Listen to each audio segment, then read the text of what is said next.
Stray Kids are wrapping up their Dominate World Tour, and with that, many stays are wondering what Stray Kids will do next. I wanted to provide a likely outline for the future by looking at patterns and business strategies their label uses. From what we know so far, Stray Kids will almost certainly be preparing for their next album once the tour concludes on July 30th. They even seem to be trying to garner attention currently. On July 7th, Stray Kids released the first episode of the next season of 2 Kids Room, one of their online series. Historically, they love to use the series in association with albums. For example, the first episode of 2 Kids Room Plus 1 released on April 10th, 2020, with Go Live releasing 2 months later on June 17th. On January 22nd, 2022, Stray Kids released the first episode of 2 Kids Room, with Ordinary releasing 2 months later as well. Most of the time, 2 Kids Room releases after an album, but every time we've seen it come before one, it's been 2 months before it. I think we're most likely to see this next album release on September 5th, considering when Dominate ends and when 2 Kids Room began.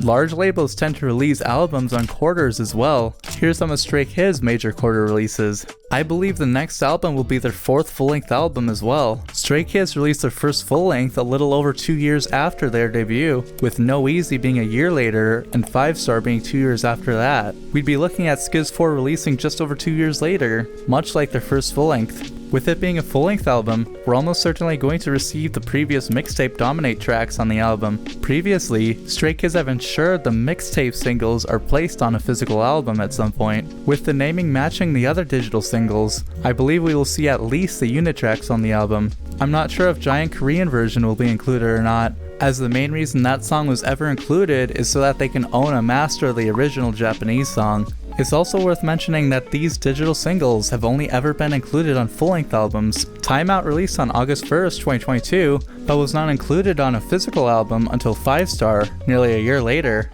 The track skipped both Maxident and Skiz Replay. As for the sound of Skiz 4, I believe it will be structured in a very similar way to 8. The primary title track will feature a simpler sound, with their classic Stray Kids genre songs being placed as B-sides, much like a Chick Chick Boom and Mountain situation. I also think that Skiz 4 will directly tie into the 8 name and theme. In Step Out 2025, Stray Kids mention encore performances in South Korea. Given that we haven't seen those shows yet or received any information, we likely won't hear about them until Dominate World Tour concludes fully. The group will likely use these encore shows to help promote Skiz 4. It's rather dependent on where these shows fall, given that they could either use the shows to showcase upcoming songs, or to promote the album after its release. There's a chance we may have even seen Skiz 4 already. Take a look at this visualizer Stray Kids used during Dominate. What song do you think it plays on? Mountains?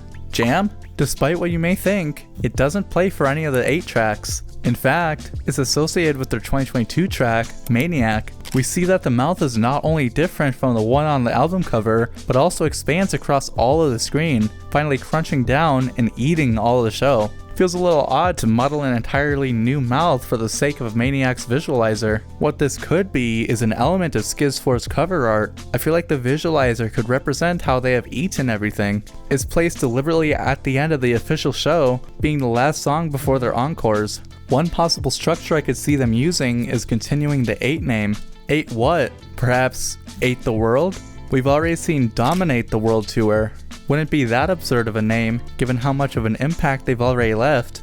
They're even eating up the luxury fashion scene right now. 6 of the 8 members have already signed ambassador agreements, with Hyunjin signing to 3 brands and Ian on 2. However, Changbin and Han are still yet to sign onto a brand. Changbin has previously worked with Dolce & Gabbana, hinting at potential future partnerships. As for Han, he's been working with Balmain in the past, but as of recently, he's begun modeling for Dior. Currently, the members are only ambassadors of luxury brands. Once every member is signed to a luxury brand, they'll likely begin signing to brands outside of the luxury umbrella. We're seeing the group expand their connections already. Recently, Felix signed as a temporary model for Gongcha Tea. We could soon be seeing the members sign longer contracts with various brands. This also allows them to represent brands that tie into their own style and interests. Here are some partnerships I could see happening. Bangshan could work with Sony, specifically their audio and headphone branch. He's by far the best known producer of the group, with many people immediately associating him with that area of music. Lino could represent Pet Kit, given his love for cats and animals as a whole. Changbin is known for working out, specifically weightlifting. An athleticism brand like Under Armour could be perfect for him.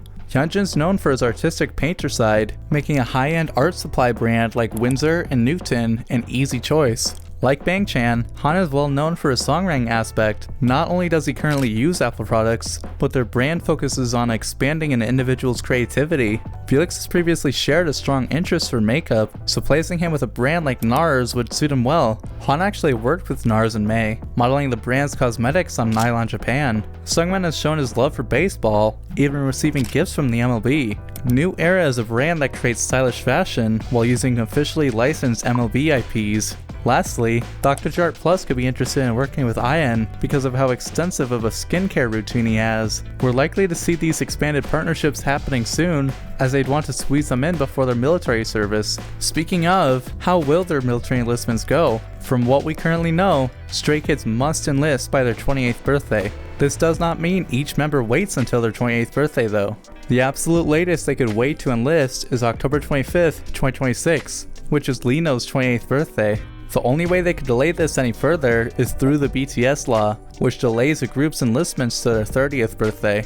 In order for the delay to affect a group, they must receive a recommendation from the Minister of Culture, Sports, and Tourism. It's important to note that the law was only created to delay BTS from going into the military shortly after COVID had decimated the South Korean economy.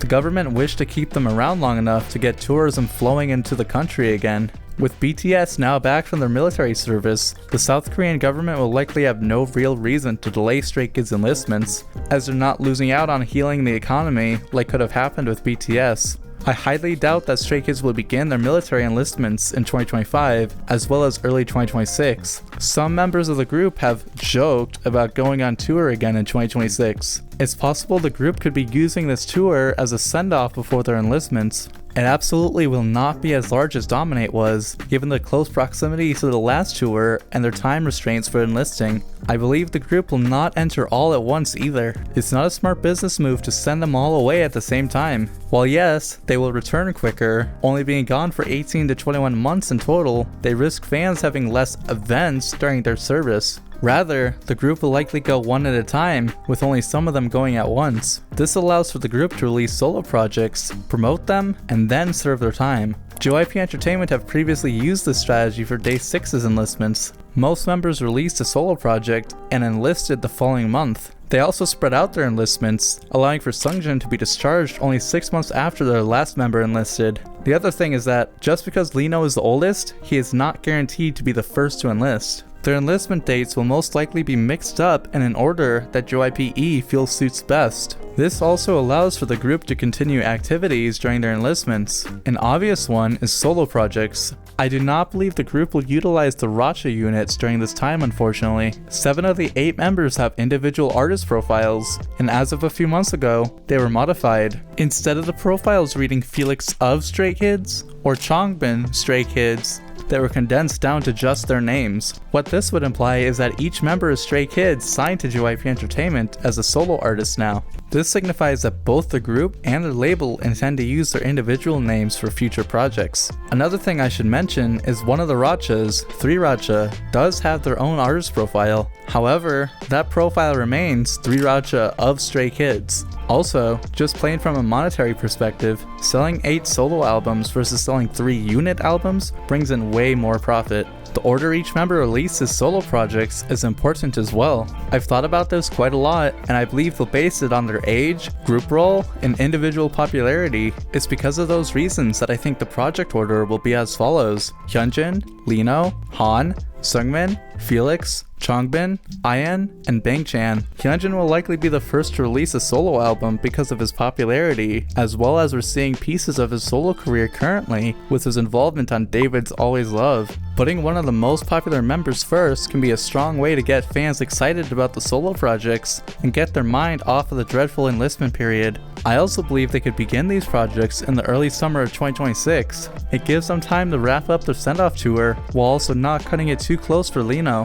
However, Day 6 only had 4 members during their enlistments, half of the 8 Stray Kids have. Their enlistment order may differ from the project order. Younger members may stick around beyond their projects. Speaking of sticking around, Bang Chan and Felix will not be enlisting at all. Even though Chan was born in South Korea, he gained Australian citizenship when his family moved there. Bang Chan and Felix are legal residents of South Korea, but they are not required to take up citizenship of the country because they chose to keep Australian citizenship when they turned 18. Because they won't be enlisting, they'll likely take the forefront of the Stray Kids image during the military period. We could see Aussie spin-offs of Stray Kids signature content like an Aussie Code or Two Kids show where they bring on a special guest like another member or public figure. Assuming Sungmin hasn't ended his Songbite series by the time military comes around, we could see him pre-recording several episodes to roll out during his service. If you've been enjoying the video, I'd really appreciate it if you could subscribe. I love to make videos about Stray Kids, and we'd love to have you here. Following their solo projects, we could see some of the members going on short individual tours, especially members with extensive discographies and diverse skills. Two main ones I could see doing this are Han and Felix. Han has released the most individual songs with 3RACHA, as well as he's known for his ace abilities, being capable of singing, dancing, and rapping exceptionally well.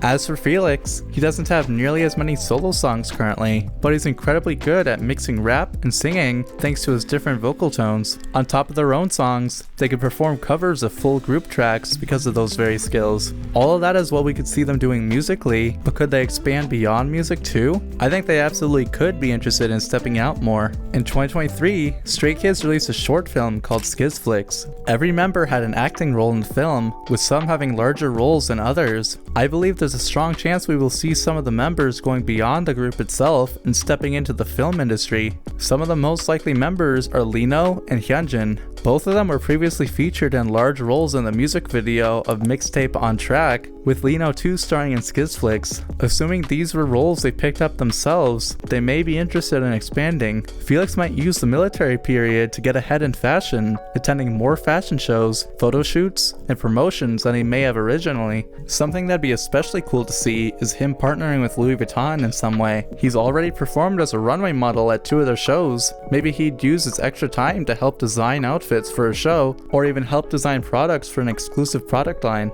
We know Felix loves fashion, and there truly is a lot of room for him to expand in that industry. According to Step Out 2025, we're meant to receive 2 albums this year. Mixtape Dominate and Hollow did not count to that number, as mixtapes are digital singles, not albums. And Hollow was a Japanese album, something JYPE doesn't include, being that Sony Music mostly operates their Japanese releases. If we're to believe that Skiz 4 will release in early September, there isn't much time left in the year for the group to release that second album.